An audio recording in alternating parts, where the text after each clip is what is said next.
ಇವತ್ತು ಅಕ್ಷಯ ತೃತೀಯ. ಈ ದಿನ ಎಷ್ಟು ಸ್ಪೆಷಲ್ ಅಂತ ಹೇಳಿ ನಿಮ್ಗೆಲ್ರಿಗೂ ಗೊತ್ತಿರುತ್ತೆ. ಸೊ ಇವತ್ತಿನ ದಿನ ನಾವು ನಮ್ಮ ಮಗನಿಗೆ ಅಕ್ಷರಾಭ್ಯಾಸ ಮಾಡಿಸ್ಬೇಕು ಅಂತ ಹೇಳಿ ಶೃಂಗೇರಿ ಶಾರದಾಂಬೆ ದೇವಸ್ಥಾನಕ್ಕೆ ಕರ್ಕೊಂಬಂದಿದ್ದೀವಿ. ಅಕ್ಷರಾಭ್ಯಾಸನ ಯಾಕೆ ಅಕ್ಷಯ ತೃತೀಯ ದಿನ ಮಾಡಿಸ್ತಾ ಇದ್ದೀವಿ ಅಂದರೆ, ಅವತ್ತಿನ ದಿನ ನಾವು ಏನೇ ಮಾಡಿದ್ರೂ ಪೂರ್ಣ ಫಲವಾಗಿ ನಮಗೆ ಸಿಗುತ್ತೆ. ನನ್ನ ಮಗನಿಗೆ ತಾಯಿ ಶಾರದಾಂಬೆ ಆಶೀರ್ವಾದದಿಂದ ವಿದ್ಯೆ ಪೂರ್ಣ ಫಲವಾಗಿ ಸಿಗಲಿ ಅಂತ ಹೇಳಿ ನಾನು ಅಕ್ಷಯ ತೃತೀಯ ದಿನ ಅಕ್ಷರಾಭ್ಯಾಸನ ಮಾಡಿಸ್ಬೇಕು ಅಂತ ಹೇಳಿ ಶೃಂಗೇರಿಗೆ ಬಂದಿದ್ದೀವಿ. ನಾವು ದೇವಸ್ಥಾನದ ಒಳಗಡೆ ಬಂದಿದ ತಕ್ಷಣವೇ ಅಕ್ಷರಾಭ್ಯಾಸಕ್ಕೆ ಅಂತ ಹೇಳಿ 500 ಕೊಟ್ಟು ಟಿಕೆಟ್ನ ತೊಗೊಂಡ್ವಿ.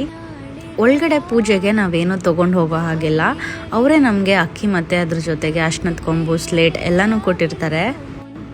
ಮಗು ಜೊತೆ ತಂದೆ ತಾಯಿನ ಕೂರಿಸಿ ಮಗುಗೆ ಅಕ್ಷರಾಭ್ಯಾಸನ ಆರಂಭ ಮಾಡ್ತಾರೆ. ಅವರು ಮೈಕಲ್ಲಿ ನಮಗೆ ಎಲ್ಲನೂ ಗೈಡ್ ಮಾಡ್ತಾರೆ. ನಾವು ಅವ್ರ ಮೈಕಲ್ಲಿ ಏನು ಹೇಳ್ತಾರೋ ಹಾಗೆ ಮಾಡಬೇಕು. ಹಾಗೆ ಕೆಲವೊಂದು ಶ್ಲೋಕಗಳನ್ನ ಹೇಳ್ಕೊಡ್ತಾರೆ. ಅಕ್ಷರಾಭ್ಯಾಸ ಮುಗಿದ್ಮೇಲೆ ಅಕ್ಕಿ ಮತ್ತು ಅಷ್ಟದ ಕೊಂಬನ್ನ ಅವರೇ ಇಟ್ಕೊಂಡು ಸ್ಲೇಟ್ನ ನಮಗೆ ಕೊಡ್ತಾರೆ.